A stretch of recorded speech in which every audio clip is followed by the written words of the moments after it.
భాష దాంట్లో మంచితనం ఉండాలి, అది ఒక రకమైన గౌరవభావం కలిగించాలి, చౌకబారు మాటలు మాట్లాడకూడదు. ఈ మధ్య మనం వింటున్నాం కదా, మన దగ్గర కూడా మన దేశంలో మన రాష్ట్రంలో అక్కడక్కడ కొందరు అసెంబ్లీలో రాజకీయ మీటింగుల్లో మాట్లాడే భాష బూతు మాటలు మాడుతున్నారు. ఈ బూతు మాటలు మాడే వాళ్ళని మనం సరిగ్గా గుణపాఠం చెప్పాలి. మన కొంతమంది అమ్మలు అడిగారు నన్ను, సార్ ఈ బూతు మాట మాడేవాళ్ళు ఏం చేయాలని. దానికి మార్గం నీ చేతిలో ఉందన్నమ్మా అన్న. నా చేతిలోనా? నా చేతిలో ఏముంది సార్ అన్న. బూతులు మాట్లాడే వాళ్ళకి బూతులోని సమాధానం చెప్పు అన్న. ఆమె షీ వాజ్ సర్ప్రైజ్. బూతులో సమాధానం అంటే బూతు మాడమంటున్నాడేమని నేను చెప్పా. బూతులు మాట్లాడే వాళ్ళకి పోలింగ్ బూత్ లో సమాధానం చెప్పమ్మా, లోపలికి వెళ్ళు, బటన్ నొక్కు, ఫినిష్ అయిపోతుంది. అలాంటి వ్యక్తులను అలాంటి శక్తులను మనం ఎలాంటి పరిస్థితుల్లో ఎన్నికల్లో ప్రోత్సహించరాదు.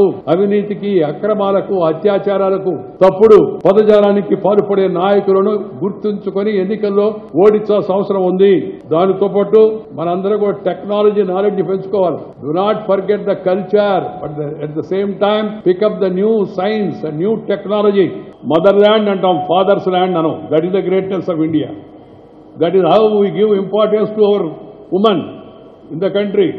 మన దేశంలో పుట్టిన మనం ఈ దేశ మన మాతృభాషను మనం నేర్చుకోవాలి. అమ్మ గర్భం నుంచి వచ్చినప్పుడు అమ్మా అంటాం కదా, ఆ భాషనే మళ్ళా నేర్చుకోవాలి. కానీ మనకి ఫ్యాషన్ అయిపోయింది. తల్లిదండ్రులు కూడా పిల్లలకు చెప్తుంటే నాన్న మమ్మీ అను, డాడీ అను అని. అమ్మా అంటే అంతరాళ నుంచి వస్తుంది, మమ్మీ అంటే పెదవుల్లో నుంచి వస్తుంది. కావాలంటే సాయంత్రం ఒకసారి ట్రై చేసుకొని చూడండి అందరు. అందువల్ల మాతృభాషను మర్చిపోకూడదు. మాతృభాష కళ్ళ లాంటిది, పరాయి భాష కళ్ళద్దాలు లాంటిది. If you have eyesight then spectacles will work. If you don't have eyesight, నువ్వు రెబాన్ గ్లాస్ పెట్టుకున్న జుబాన్ నుంచి ఏం బయట రాదు.